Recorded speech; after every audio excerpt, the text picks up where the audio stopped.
Welcome to the We're Not Blowing Hot Air podcast, powered by Oxygen Plus. This season, we're zoned in on mental wellness as we explore some of life's biggest, most important questions with fascinating guests. Get ready for a colorful, curious exploration of this thing called life with today's remarkable guest. My BFF used to text the song, "What is Love to Me?" whenever she was struggling with the concept of love. The lyrics express longing and confusion over the definition of love. While the song's majestic crescendo and expression of love as a raw, surging chemical and biological experience is captivating, the song misses out on how we can see and feel love in a bigger way. For me, love is very identifiable. It is patient and kind. It respects and honors. It shows up and works through. Love laughs, hugs, holds, and stays. Love is action, not just words, but it also has to be words. And as we'll hear more about on this episode, it is a never-ending, all around us, ever-building, magical energy. When reflecting on love, it's usually the unsung heroes of the inner circle that take center stage. A grade school teacher, a friend, or in my case, my mom. I also find a profound example of love in my cousin, Rick Ringbakk. Strikingly, Rick is also an accomplished television producer and director and creator, having produced over 1,000 hours of programming for major networks like NBC, CBS, ABC, Fox, Discovery, MTV, TNT, and TBS. He also won 2 primetime Emmys for his work on The Amazing Race. Anyone who is lucky enough to know him would agree. Rick consistently and authentically lives a life that can be described only as love. Let's welcome the amazing Rick Ringbakk as we explore life's pivotal question, what is love? Well, it's one of my favorite subjects for sure. Yeah. It's something that that obviously is one of the most important things in our lives in terms of giving meaning to our lives. But it's also something that I think about a lot. I think it's I think of love like the fuel, for our souls. So, we have to have nutrition to drive our bodies, but our bodies are just one part of us. They're really not actually us, right? Like our bodies are just kind of what we're in. Yeah. And the real us, needs fuel as well to survive, to thrive, to grow. And I personally believe that fuel is love. Um, you know, I think of I think of us as energy, right? I think of people as energy, and I feel like everybody's got their own frequency that they vibrate at. And I think love is like the ultimate tuning fork to help you find that perfect frequency for Mm, yourself at different parts of your life. So when you're not, when you can feel like you're not yourself, and you kind of know that you're just not in the right headspace. I think that a lot of that, whether it's stress or whatever, like on a almost physiological level, we're kind of vibrating at the wrong frequency for ourselves. We're out of tune, right? And yeah. so, that easiest, best, most like dependable tuning fork to get ourselves back into being able to be our kind of best, fully expressed selves is love. So it's something that we need, and it's something that we seek out. I think it's kind of magical. I think I think it may have been Newton who originally had the law of first law of thermodynamics, but then Einstein sort of expressed it slightly differently, and Kelvin actually really with it was about heat, but Einstein ultimately ended up giving us the famous quote that energy can neither be created or destroyed, just transferred from one form to another. And I think that's true, but I would posit the potential argument that the one thing that flies in the face of that theory is love, because I do think that love is an energy, and I think that we grow it out of thin air like magic. Mm, yeah. And so it's this very, very, there's a reason that we look at love and we think about love in such sort of sacred kind of, with such a sacred vibe around it, because we recognize that, like, okay, almost every one of our other emotions get triggered by little things, and it's a very kind of up and down kind of chart. Love becomes this kind of bedrock, it's like this foundational thing that you can build all the other things in your life on top of. And we find it in so many places, right? We find it in, obviously, like there's the most, I think a lot of times when people think of love, they think of, oh, true love, finding my true love and falling in love. And yes, that is a very powerful kind of love.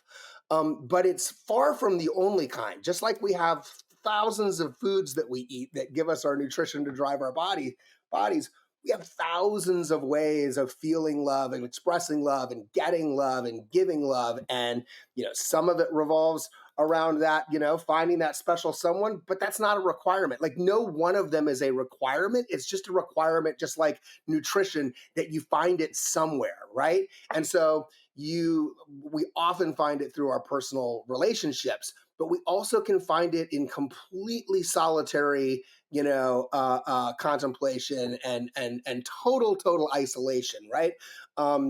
If you have a passion for a creativity or a passion for, like for me, the ocean has always been a great love. Music and live music have always been great love. You could take all the people out of my life and it would be awful, but there are still these kind of pillars that I could derive love from, that I could receive love from because we're so good at creating it. I mean, I think it's actually we're social creatures naturally, right? So we want to come together, we want to be bonded to each other. It's just part of our hardwiring.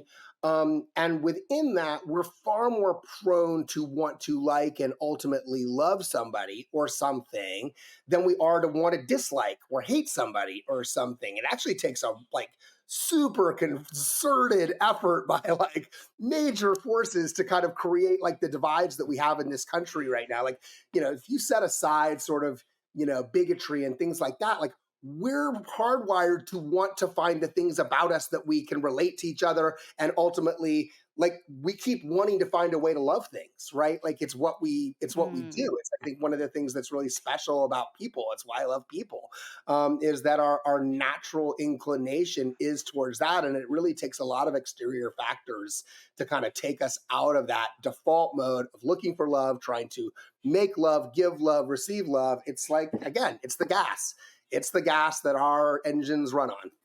Yeah, so interesting. So a couple things I just got from you, Rick, in this, and I'm so excited for our listeners to know you because I know you are family, you are someone that over the years I've had the privilege of getting to see emblematically what love looks like through you and how you relate with people and your world.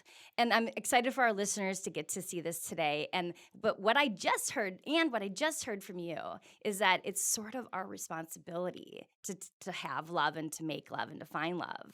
That really, and then secondly, just like for me, I also heard when you're already in the groove of love, it's easier to stay there. Like for Yes. I An have object in motion, if we're going to go back into yeah. science, I think an object in motion tends to stay in motion, right? Yes. I wouldn't say that it's a responsibility. I would say it's a necessity. It's like it's not our responsibility to eat food. It's a Okay. necessity, right? Like we have to have it or our bodies will die. I think that love and finding things that fill our souls and that fuel our souls is a necessity, or or we wither. So it's more than a responsibility. It's just like we need it. We have to have it. But I can't say I don't have love, so it's someone else's fault, or it's like I No, don't live by because the ocean. I don't get to hear live music. I can't have that be. I'm just saying it's like the onus is on us. no, I don't think so. I think that we find it literally everywhere. It's what's so magical about it. You know what I mean? Like, Okay. think about like, I'm not into gardening, but I know people who really are, and they love those flowers and they talk to their flowers. And so they are creating a love affair with plants, right? Because Yeah. they need it. It's a way to, it's a way to create that. We do it with our pets, right? Like, almost anybody can figure out a way to at least have a gerbil and love their gerbil, or a goldfish and love their goldfish. Like Okay. there's all Okay. these different sort of, levels of it. But I think that, we do seek it out. And some people, everybody does it in a different way, right? Like everybody loves kind of uniquely. That's where I think that sort of true love, that romantic love, is sort of does sit in its own category that requires, it's like the love of what makes a great friendship, and the love of what great friendship is that sort of chemistry of bond of like, when you're doing something with somebody, it's just better because you're doing it with them. You know what Yeah. I mean? Like, Right, like right, right. we're here at the beach, but if I was here at the beach with a bunch of people I didn't know, it'd be one thing. But if I'm here with these people that I love, it's just this completely different experience. Like I'll go see a band that I love by myself because I do love the band and I love the music.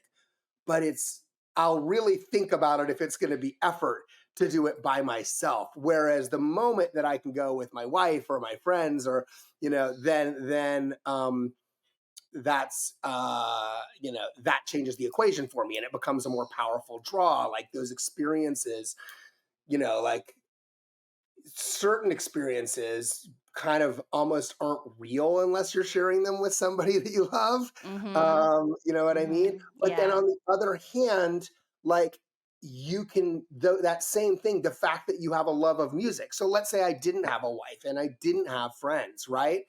Well, the reality is, if I go to this band that I love, or this football game to see this football team that I love, that I'm passionate about, I care about, my emotions rise and fall with the ups and downs of the season, that sort of thing, right? Well, guess what? Like, if I'm open to it, I'm probably going to be able to make a friend there. Like, even if I Yes. didn't have a single friend, I am entering a world where we have a shared love. And that, if you just give it a chance, you'll find somebody that you love. Maybe not fall in That's love, so but that you can beautiful. love as a friend. That's so beautiful. And that's been my experience as well. I've seen that in you. I think I'm curious, how did you get to, it took me a while to get there. As soon as I met you years ago back in LA, you had that. Where in your childhood, what was something from your So, childhood so, where you so really I grew was up really, learning this? so I was really fortunate.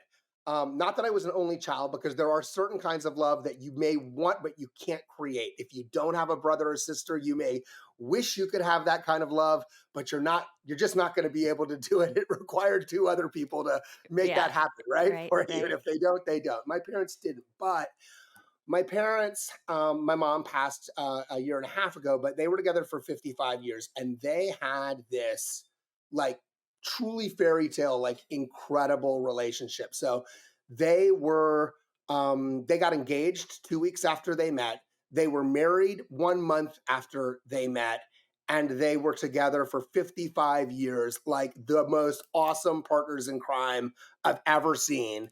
Oh, And so I think that it started at a really young age, as almost everything in our learning process does, through the observation of my parents and seeing how they were, of course, receiving the love that a parent gives a child, but seeing how they were with each other shaped a lot of my desire to have that, not even necessarily even romantically, but to have that kind of a support network of some, a person or people around me that made me feel the way I could see the two of them made each other feel. So I think it started long before I can remember. That definitely shaped my view of what a romantic relationship could and should look like. And like, um, I guess, one of the things we haven't talked about when talking about love is like, obviously you've got to love yourself, right? Like you gotta, there are going to be days that you don't like yourself, right? Like we all have days where it's just like, we know we are not operating at like the level we should be or want to be, or we are making choices that we know we are going to look back to, yeah. with not regret, because I never like to have regrets, but with chagrin. um, Yeah. and but we have to always love ourselves. We have to always love Yeah. ourselves. And so, my mom especially was so good at making me feel special and making me feel like, gosh, Ricky, you've got the sunshine in you, and you're just this light, and Oh. you honestly, like you're always going to attract people to you, but you'd be fine just shining on your own, right? And so with that, and then seeing what their relationship looked like, I didn't have a lot of serious romantic relationships. I dated a lot, I flinged a lot, but I never really got settled down a lot because I knew in my mind I had this sort of gold standard of what it was supposed to look like, and it was my Yes, I'm mom and so with you. I'm it was so my with mom and you dad, there. and it was this incredible kind of like Mhm. perfect shining example. And what's interesting is that my amazing wife Promise, she sort of came to me having had almost the opposite sort of example, which is that her dad had been through multiple marriages, was on his third marriage when we met, is on his fourth marriage now. So she had kind of come to it through a bunch of examples of what she didn't want it to look like, right? Yeah. But Yeah. I think that I was lucky in that it's, like, as opposed to process of elimination, I was just shown the answer, right? Like, Well, it's interesting because both of you were tuned into the vibe perspective that you were espousing earlier of like it's this sort of energy. And I actually remember the day. Do you remember how you guys? Of course, you remember how you and Promise met. yeah, Yeah, I was staying with her at her place. I don't know if you remember that part, but you guys had the music was bumping, bump, bump, bump, bump, bump, too loud, and you were her neighbor. And she was like, "Oh, these guys, they're just have the loudest music, like And then I think like she went over to ask you to politely turn it down, and it ended up you guys it was slightly got different from got that. married. It was slightly How did different it from that. go? Tell it. I love this story. So I was doing wildlife documentaries, and Okay. I would go on the road for like 12 to 14 weeks. And then I would come back and I would only have 2 weeks at home. And I had this unbelievable friend network that like, I mean, I loved that part of my life creatively. I loved that I was, what I got to do was be in nature and following humpback whale migrations and like my other loves, like my love for nature, my love for the ocean, my love for creative expression, all like Yeah. feeding. But, and I would have my cameraman, my sound man, etc. When, while I was out there, it was, I later moved on to do kind of much bigger shows with big crews, but this was usually like 3 or 4 of us on the road in the middle of the jungle or on a boat, going out to So do great cool. white sharks or whatever. And so, when I would get home, what I needed to feed was that friend love. Mhm. I needed that, I needed that. And so I would typically um, throw kind of a 2 week long nobody needs to leave my apartment gathering, right? Where with just Oh my god. kind of an open Okay. door policy, like, sleep in whatever bedroom that you want and etc. kind of policy. And it was just me living there when Promise and I met. I had gotten rid of my roommates and it was just me and I had a 3 bedroom place. And so it was this, all my friends would be over and we would have a great time for a couple of weeks. So I think Promise knew me as this loud guy next door. Yeah, yeah, Right. yeah. So, and then one of my oldest friends from college, Tiffany, when I was away, was met Promise and was talking to Promise and was like, "Oh my God, my friend Rick Ringbakk is going to love you." And then I Oh. came back, and as I was wont to do, I immediately threw a party, and Promise's mom came to the party. Mhm. Promise's mom came over to the party and she stayed at my apartment until like 4 o'clock in the morning and then went back and, thank God, like I didn't know that she was the mother of the pretty girl next door. Went back and championed me a little bit and said, actually, this guy's pretty cool. You maybe, I know it's loud, but give him a chance. So that was kind of how that started. But yeah, like Well, I knew that was an awesome moment for me. I was at Pepperdine. I was in college at the time, yeah. crashing with the cousin and seeing you guys how I saw you guys how you first met. Mhm. I saw you how you treated each other at your wedding in Baja, and I've seen you like many times throughout the years up until last Christmas how you have always loved each other and treated each other so well. And that I've told you this before, Rick, your marriage is the one I want to have as well and why I'm also have this gold standard. Mhm. I'm more, my mom is awesome as well, but you know, I didn't see that same marriage that that you had. I was more, for different reasons, more like Promise, Mhm. my cousin, right? So Mhm. it was just, it's just been like, you truly are one of the guys that I'm like, I need a guy like that, like in my Thank life thank to you. make my life with. No, and that's how important love is, and that's why like this is leading the season, opening it up, because I think people really need to know what love can look like in a Yeah, relationship. It's so important to me that no one lets their, or in their world, no one like misses out on this magic. right. Um, so I didn't mean to cut you off, but I just No, wanted to yeah, make sure I no, got no, that in no. there. I appreciate that as somebody that's always kind of told my parents that y'all's was the relationship that I always wanted to have. To hear that Promise and I are after 20, gosh almighty, 24 years together and 22 years married. Yeah. Married in 2002. Yeah, it'll be 22 years in May, and we got together in April of 2020. So Yeah. yeah, 24 years, almost a quarter century. To hear that we're, have become an example is the highest compliment. But yeah, I feel like, you know that partnership relationship, that romantic love, that person that's going to truly be, you can have best friends, but let's be honest, that becomes your real best friend. um Hmm. is kind of the one relationship that you just don't want to settle on, right? Like it's because it requires so much energy, because it requires so much compromise, really, like, it does require, because it is two people kind of becoming one life.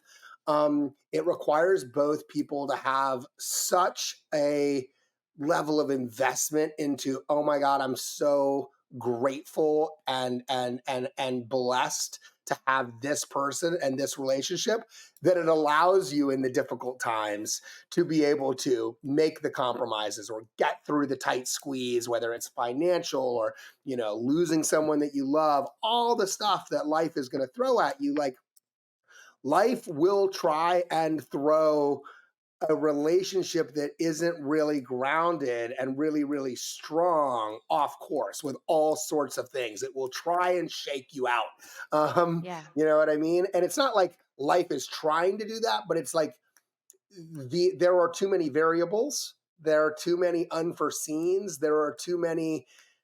It's not always going to look exactly like it looks on day one in terms of where you are in life and where you live and what the job is. There's just things evolve, right? And you're going to have the relationship has to be strong enough to go through the evolution together. And that, I think, is why, you know, uh, uh, we don't have I think back in the day, there was maybe this just sort of divorce was anathema, and you were just like, because it was frowned upon, there was a social stigma around it. So people didn't get divorced, but then people ended up kind of staying together miserably for their entire Yeah. lives.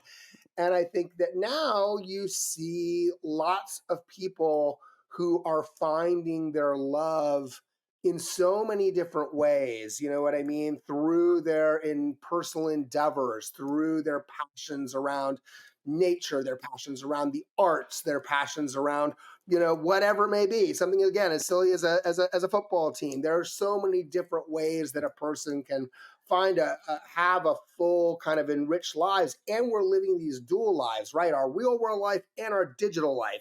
And so that creates all these additional kind of levels of connection in this network that, the divorce rate has gone down a lot because the young marriage rate has gone down a lot, Mm. right? People aren't feeling like they have to race into getting married. And Promise and I didn't. I was 30, right? Like, now that would be probably considered like the normal time, right? Like, but when I was getting married 24 years ago, that was still considered like, my mom was probably like, is he ever going to do it? Yeah. Like, geez, Yeah. what's he waiting for? She's great. Um, and I didn't wait long Yeah. once I found Promise. But I think that you can't make it happen. Just like you either jump into the ocean and go, oh my God, I love this, or you jump into the ocean and go, oh my God, I'm really nervous of what may be around the water, with me. And like, I have a friend, a good buddy, Greg. Well, is the water warm or cold? Yeah, Is that not a factor? he It's looks warm like where you are. like It's it almost, warm. but Yeah. it almost, unless it's so freezing, like if you really love it, it almost shouldn't matter, right? Like I remember being in I Norway, mean, right? I yeah. remember being in Norway, when I was like 4 years old, 5 years old, with my parents and going out, with my dad, with his on his uncle's little fishing boat in the summertime in a fjord and jumping in the water, and like it was cold, but like, oh my God, the ocean, I just loved it, right? So like, That's so neat. like Yeah. most people love the beach, right? But I got a buddy, Greg Good, who feels like sand is dirty. He's like, I don't like the feel of it. I don't like to go to the beach. I don't like being on the beach, right? That's So, yeah. so that's the thing. Like, we're drawn to different things, and we can always find plenty of things that we naturally want to make a connection with and naturally want to love. Um, that's why we don't choose to spend our free time doing things that we're not that drawn to. And that's why when you choose to create a relationship with somebody that you're not that drawn to, it's probably not going to get through the gauntlet that life's going to hurl at it.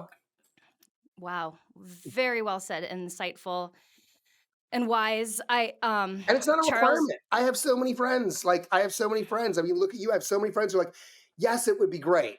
But also, like, it's fine if that doesn't happen for me. It's the same, like, we're yeah. evolving, right? Like, the number of friends that I have that don't have kids today is more than the number of friends that I have that do have kids today. And I saw it, especially living in Los Angeles, this weird trend break where suddenly, like, people were just not having kids, right? Like I have my own theory on that like the earth is sort of sending out a signal that we need to slow down on the making more people in the making more people department because it's not sustainable.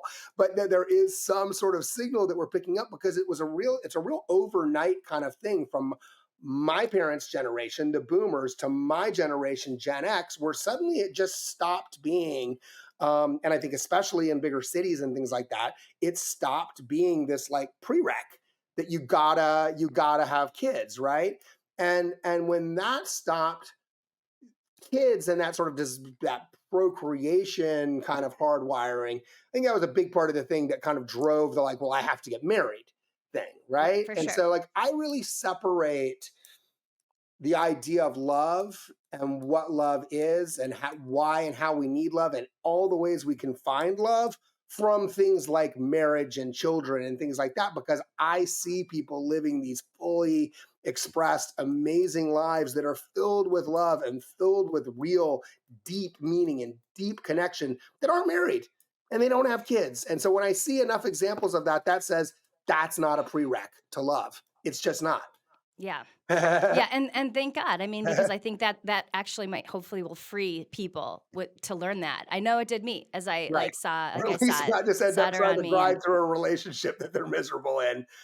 you'd be amazed though how many people I still are. listen, I So did it once. I was in a relationship where literally I came home. It was the only long-term relationship I had before Promise, and I was with a girl for about 3 years. And about a year and a half into it, I realized there was just no way this was going to work. But I like didn't want to break her heart, and I didn't want to so I just stayed in it. And it was like, I'm going to see if I can make this. I think this is what happens to so many people, right? I'm going to see if I can make this work. And it wasn't until like I started realizing that like I was driving home in the car by myself day after day, verbally like talking through and rehearsing the breakup, like fantasizing like tonight, I'm gonna do it tonight. And then like, oh God, I can't do it tonight. She had a hard day, etc. And I let it go for like over a year to where, my friends and the people who knew me best are like, what's going on? Like, you don't seem like yourself. Like, I think sometimes like we want something like that more than something like that might want us, or especially when it's not the right mm, person, right? Like you're trying to make it happen and you can't make it happen. It's like the oldest cliche in the book, but it's like you'll know it when you feel it, you'll know it when you feel it. And the first 5 years are the tell. If it's stronger 5 years in than it was on day one, you've probably punched your ticket for an awesome lifelong relationship. You cannot, I don't believe, I think my parents are the absolute like exception case where you meet somebody, get engaged after 2 weeks, get married after 4 weeks, and are together like really happy for 55 years. The odds are astronomically stacked against that because again, like romantic love's in its own category that it requires so many other elements to be in place properly because of the level of commitment and because of the life journey you're now going to go on tied to the hip, right? Like you give up, Yeah. I don't want to, I don't want this to come across negatively, but like you give up a lot of your own ability to kind of live life completely freely and make decisions. And I'm not talking about like, like one night stands and that. I'm not talking about sex. I'm just talking about like life decisions that will chart the course.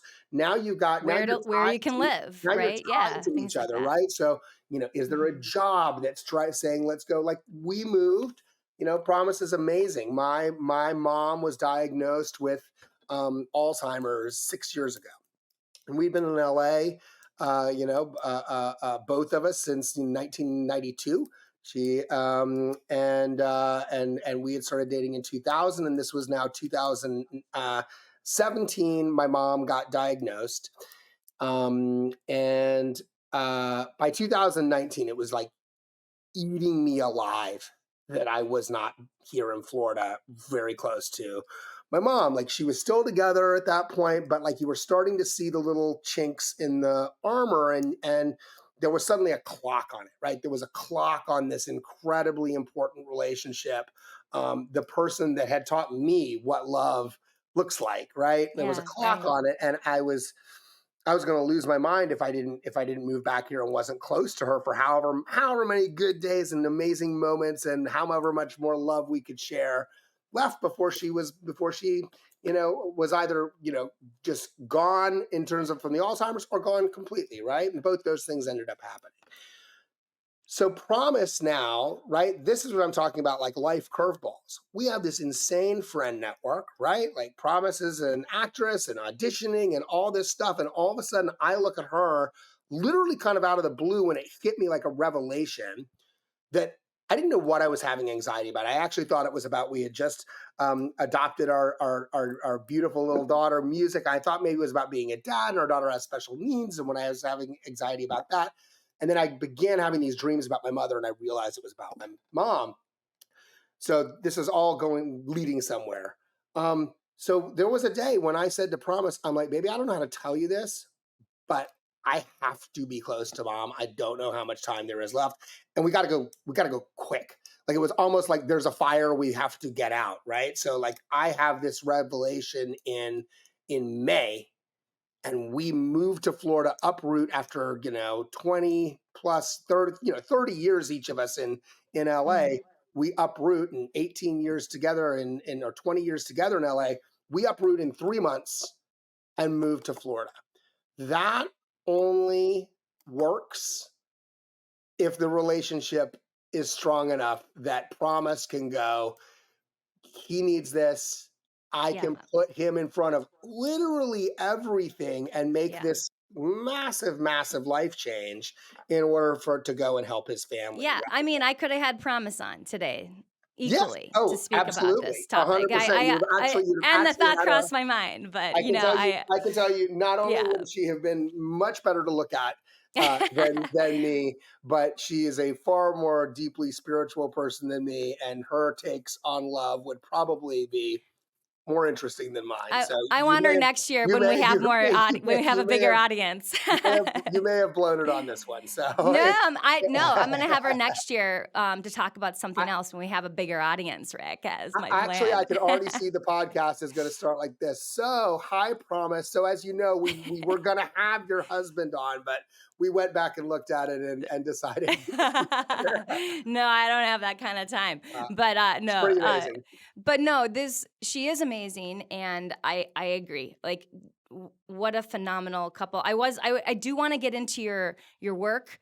I think that our listeners would love to hear about how your passions fueled your time as a producer on shows like The Amazing Race, which Promise actually traveled with you to do all the things like bungee jumping. And maybe like if you could regale us with a few stories of how love has ignited and fueled your work with Sure. either friends, family, that would be, I think, really cool. Give us an inside peek at that. So as I said, like I had a love of the ocean from a really, really, really young age. Fascinated by it. I became, learned to scuba dive when I was 12. The moment I could was old enough to get my PADI diver's license, I got that, and then I became a dive master. By the time I was 17, the moment that I could do that, and when I was in college, I worked as a dive master in the Florida Keys. I literally chose my colleges based on where would I be able to be close to the ocean. That forced me to choose an initial major around, because my dad wanted me to go to like an Ivy League school or Stanford, neither of which I was getting into. So I had to come up with a reason that the places I wanted to apply were the University of Miami, the University of Hawaii, and the University of California, San Diego. Now, truth be told, I just wanted to be somewhere where I could go diving and where I would be near the ocean, and that's what I wanted, right? Because I love the ocean. And so I kind of backed into this almost scheme where I said, I've decided I want to be a marine scientist, and that's what I want to do with my life. And I actually ended up getting a scholarship to the University of Miami, which has one of the best marine science schools in the country. Those three schools are like the best three marine science schools. So that sort of satisfied my dad's conditions. And then I actually got a scholarship to go to the University of Miami. And as it turned out, as I probably could have suspected, I was very good at the marine part and very bad at the science part. I don't know. Really? You're so Which smart. unfortunately there was no just marine major, Yeah. You were quoting Einstein earlier. Are you sure you didn't do all right? I was very bad at the science part. And so I decided like, well, what else can, and it wasn't that I really was fascinated with the idea of being a marine scientist. I just thought like, if this is a career where that could have me be in the ocean all the time, and traveling to these amazing places and being underwater and exploring this incredible world, like, that would be incredible. And then when I was going to lose my scholarship because the science part was really hard for me, I switched gears into the film school with the idea of, well, I will make wildlife documentaries. I will become somebody who shoots wildlife documentaries and focus on the ocean, and that's even better. Now I don't have to worry about science at all. Now I just have to figure out how to use a camera, and so let's do that. And I actually, by the time I was like a junior in college, I was leading dives in the Florida Keys as a dive master and making my beer money by filming, the tourists who I was taking out, and then slapping together the tapes of like all the good B-roll that I had shot, like, over months of diving there, slapping that together with the dive that I just shot of them and selling them to them for like $20 a piece. And it's like, do you want it to like U2's Beautiful Day or this song or that song? And like, so I was kind of, and I was feeling like, okay, this is really what, I want to do. And so the love of the ocean kind of, I discovered my love for filmmaking, for television, through my love of the ocean. I actually, started out thinking I'm just going to be able to get right into wildlife documentaries. And then, as is so often the case with career paths, like the doors don't just open. So I had to bounce around and doing a couple of different types of shows and different types of jobs. I moved to Los Angeles as soon as I got out, thinking that's where I'll be able to, all the networks are, et cetera. And eventually I did, first did a show called Sea Tech that was all underwater for the Learning Channel back when TLC was not Here Comes Honey Boo Boo, back when TLC was actually like the Learning Channel. Right? Yeah. Cool. It was all about underwater technologies. And then I got onto this show called Wild Things. And Wild Things, I was doing underwater camera work, and then I began producing and directing on Wild Things. And that was where I really kind of, fell in love with it, fell in love with, been coming back and watching the tapes in my tent at night after we'd been following orangutans through the jungle in Borneo, putting together the paper cut for whenever we got downriver to a town where I could get to a place to send the tapes that I would have all of the Cool. notes and stuff back. And I really Yeah. kind of fell in love with it. So it was like one love begat another love, right? Like at first I thought it Mm. was marine science, but I hated the science, but I still love the marine. And then that led me into this. And I did that for 5 years. That's all I did was wildlife stuff. I did a couple of other things. I did the eco challenges, which were a big adventure race that was on Discovery Channel. I did the Olympics in Nagano, Japan in 1998. I produced all the first snowboarding events at I the didn't Olympics. know that. Yeah, So cool. for CBS. Um, and so slowly I was kind of like the long ago aquatic animals before us that that had flippers and grew feet as they dragged themselves out of the water. I was sort of doing the same creatively, like the ocean had taken me to this creative endeavor that I loved, and then I began to realize that there were other things that I loved as well. And so I was beginning to explore that more. And then after that, that was right when reality TV was taking off. So Survivor had just launched and Big Brother had just launched. And my boss from this wildlife show that I've been doing, this guy, amazing guy, Bertram, called me up one day and said, "Hey, my wife has this crazy idea for people racing around the world. Do you want to come to India with us and we'll go and try and figure it out?" And we went to India for 3 weeks. And that was kind of how The Amazing Race got born. And that show, of course, blew up and was where I was able to, win a bunch of Emmys. But as that was going on, so right before The Amazing Race, I met Promise, the show Wild Things was finished. I was in this little lull where I didn't have, a gig, like a full-time kind of gig. So And you were that's when having parties back. I mean Yeah. so much of Yep. it, right? Like if I continuing to do wildlife, you know, 42, 43 weeks a year on the road, which is what I was doing. I was home maybe 8 or 10 weeks to 10 weeks a year, and only in Mm. 10-day to 2-week pockets. It would probably have been pretty hard, and some other lucky dude would have snatched her up. But there just happened to be, stars aligned, and Promise and I met, and then Amazing Race. We sold Amazing Race, and that show started. And the first season of Amazing Race, I knew that I was going to be finishing in Thailand. Promise and I had been dating for a couple of months. We had just started dating.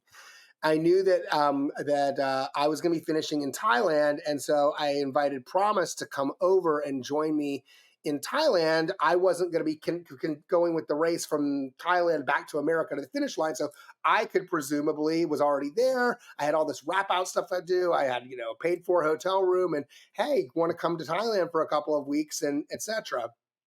And she came over a little bit early before the race actually came in, where I was going to be really in the thick of it. And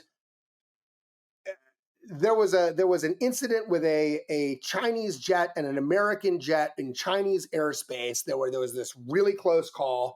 This is back in 2000, and it created this instant, sudden, oh my God, there's going to be potentially a war between America and China. There was this very tense moment. And it was right as the race was coming out of China and into Thailand, and the contestants all got out, but then Americans that were in China got held, and that included my production designer and art department, who were supposed to be coming down and building a big pit stop for Oh, me. And wow. now I was short that, and there was nobody there that I could hire.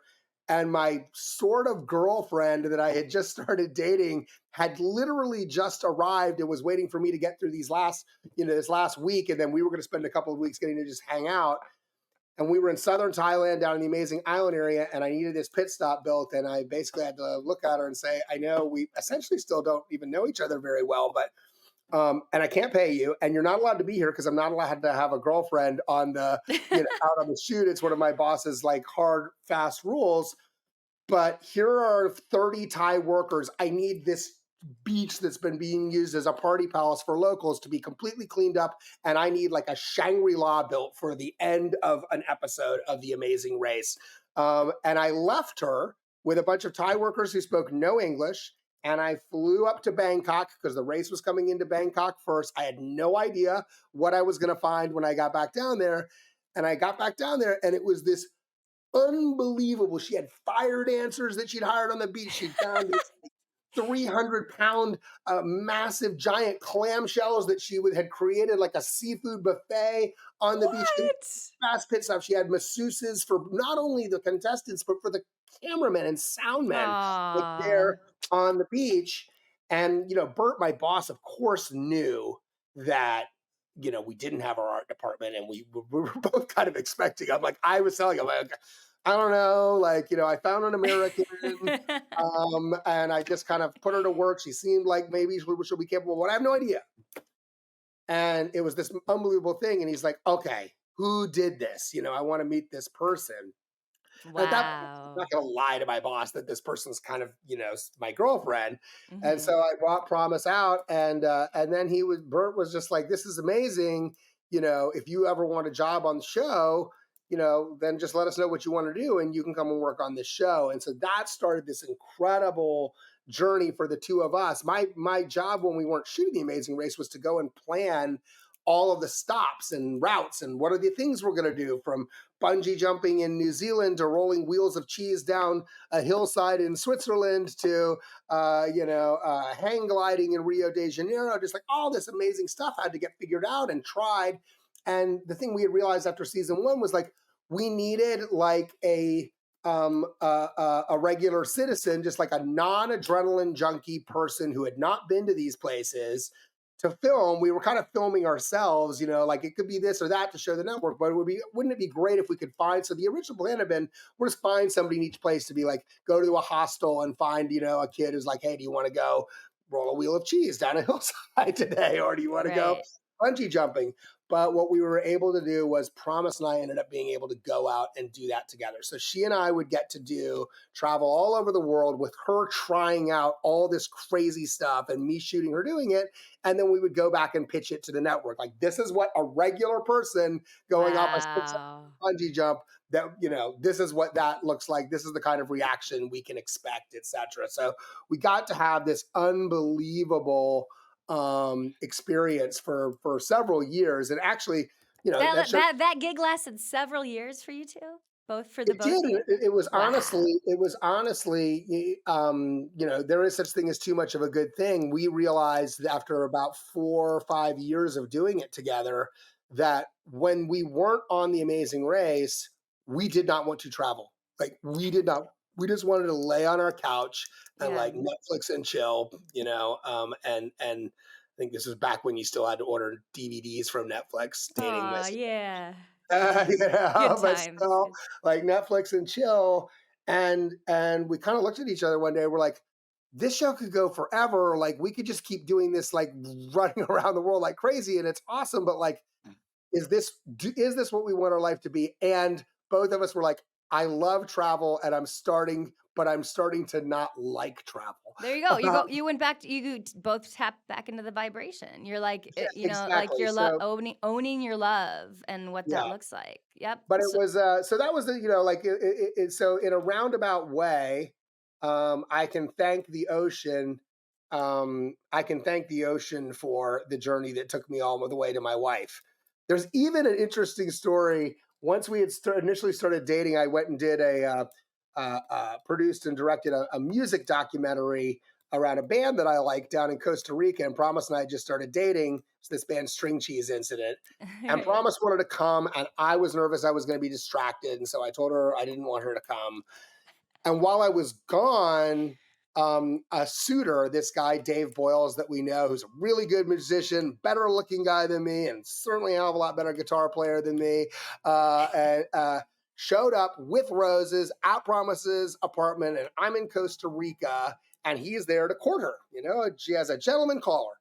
And while he was there, he gets a phone call from a buddy of his that says, turn on the TV, Rick's on TV right now.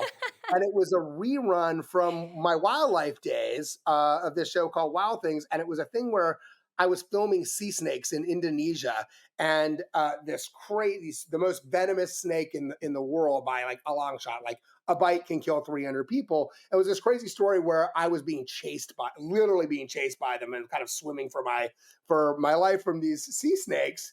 And Promise, watches this with him, and she's like, "Thanks for the roses, but I think I'm gonna have to give Rick a chance." So we really can go all the way back to the ocean Oh my and like God. thank it for everything. You know what I mean? Like all that Yeah. first love of a thing that wasn't a person that I can remember. The first thing that I was just like so drawn to has been, that one love has given back in so many ways and through the cycles of my own life. That's so beautiful. And to think that we all even come from the ocean. Like that's where like And the water in the what's the water in our bodies is the exact same saline content as the ocean. Like we are made up primarily of ocean. We think it's blood, but it's actually saline ocean water. crazy, crazy. It definitely makes me want to come visit you again. Speaking of, just if you could share, you balance a lot. You still have an awesome career. Even it's not TV production, a little bit still TV production, or what are you doing right now? Yeah, no. So Promise and I 6 years ago adopted this amazing, amazing little girl at birth. Her name is Music. So we get live music in the house every night now. Oh, Um, and awesome. music is just the coolest thing on earth. Music has a lot of challenges. Music has Down syndrome. Music has severe autism. Music was born um, legally blind. She had cataracts that were so thick that one of her eyes, the lens of her eyes was completely cracked because the cataract was so thick, very rare. So she had to have surgery and have the lenses of her eyes removed within the first 6 weeks of her life. And so that obviously is a big change. We weren't when we were trying to adopt, we weren't thinking special needs. Like we learned that she was special needs. The mother gave birth prematurely. We flew to Illinois, and we didn't learn that she had Down syndrome until after we had taken her from the hospital, and we were in Chicago with her. She spent the first couple of weeks of her life in the NICU when we were in Chicago, waiting for a judge to say it's cool for us to fly back to California with this baby that we're adopting. Do you And know? Do you know? so, By the way, do you know how I heard you guys decided to move forward with the adoption? I heard the story. I think it was from Promise. She said we heard the news, we cried a little bit with each other, and we said absolutely we're going forward. Is that yeah, correct? Yeah. yeah. Yeah, we actually had already decided no matter what the news was, we were Mm. going Okay. forward. But we did. We got the news, and then we had this kind of moment where it's amazing. Like, we just kind of let go of the image that we'd had in our heads of what this was going to look like, and kind of instantaneously looked at this amazing tiny. She was 4 pounds. Like she was so tiny. It was like Tiny. put her in your pocket, Cabbage Patch, Yeah.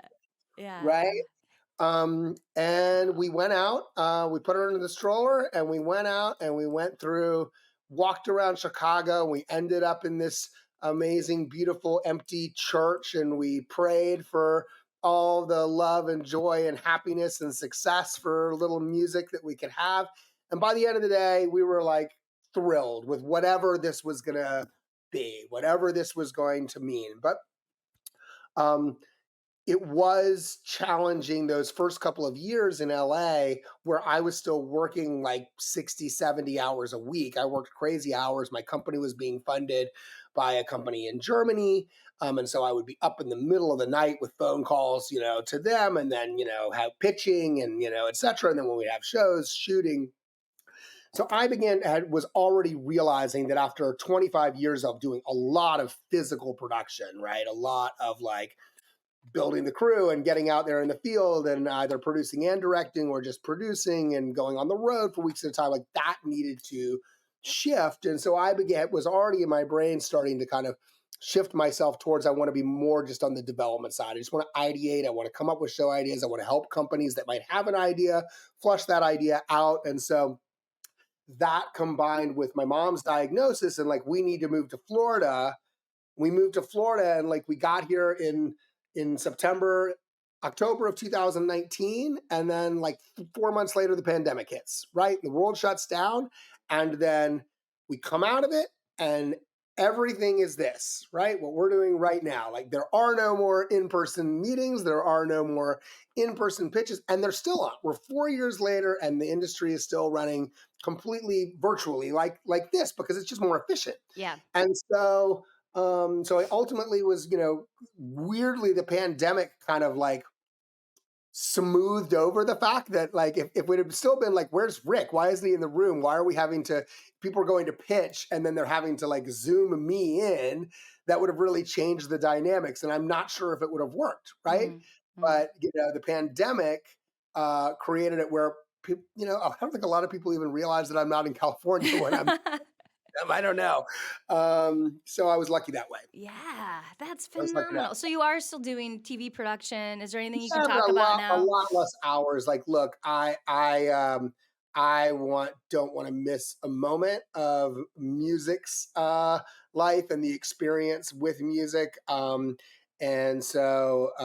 I've sort of switched gears a lot. I've cut my workload down by 60%. I work more like 20 or 25 hours a week as opposed to 60 to 70 hours a week. And have kind of created a scenario where almost all of the work that I do is like me sitting on my dock with a laptop on my lap, just brainstorming ideas for like how do we fix this one part of a show, or what's the twist that could happen. And it's a very writer based, kind of job now. So I miss the juice and like of kind of the making, and I miss in LA, like if you're in the entertainment industry and that's what you wanted to do, you're right next to the campfire. You're getting all the heat that's coming off of the campfire. You can really feel it, right? It's driving the whole city. Move across the country, and it's like I'm still getting my heat from the campfire, but like I'd have to make an effort to get burned, and I'd have to make an effort to go to get that far back into it. So it still scratches the itch for me, but like we evolve, right? I had 30 amazing years of, pouring every ounce of energy that I had in that it wasn't being poured into my wife and my friends into that kind of work. And so being able to pull back a little is a huge blessing. That's so cool. It's just, you just always, it's a constant retuning of that love work then, isn't it, too? Like, It is. And it's allowing, at different times, different aspects of love to become the thing, right? yeah. Like now music's the thing, right? Like music's the thing. And so it doesn't mean that you can't kind of, embrace and feed and be fed from all of the same avenues of that you've derived love from throughout your life. But that for us, especially with all her unique situation, is very much the time and energy kind of part of it. But fortunately, we've also put ourselves in a situation where the ocean is right outside the door, and we've got a little boat that can take us out on it, and we can be out with dolphins in an hour or on the beach in 30 minutes. And so we're super, super, lucky that way, and still feed that part of our soul, Rick, the way you love, the way you live, it's inspirational to me. I believe to our listeners too, that we're really lucky to get to know you. Anyone who knows you is lucky to know you. And I think you're that very kind. I think our listeners will agree. Thank you for everything you shared today, and all the color that you bring to your world. Thank you for having me, and getting a chance to talk about like the best subject on earth, the thing that makes our lives have meaning and makes the whole merry-go-round keep spinning. It's we can never give up on love. Never. Any last word on love you want to share with our listeners? Just let it happen, and as many places in your life as you can. It wants to happen. It naturally wants to occur. It is a naturally occurring phenomenon that we are a part of, and we can we can allow, I think the only thing that kind of gets in the way from having, 100 different, call them revenue streams of love, is us putting up barriers and sort of not being open to, you never know where the next person, place, thing that you are going to fall in love with is going to come from. You just got to be open to it. All right. Amen. I like it. All right, Rick, thanks so so much. much for having me. Thanks for listening. Do us a solid and smash that subscribe, share, and 5-star rating button or link for the show. That way, more people can elevate their mental wellness as they explore some of life's biggest, most important questions with remarkable and fascinating guests. Oxygen Plus powers this episode of We're Not Blowing Hot Air. Nice Guy Creative Services is our producer. Leslie Blennerhassett is designer. I'm Lauren Karlstrom, concepting and host. Arlene Applebaum is editor. Thank you, valued listener. Keep breathing easy so together we can color our world.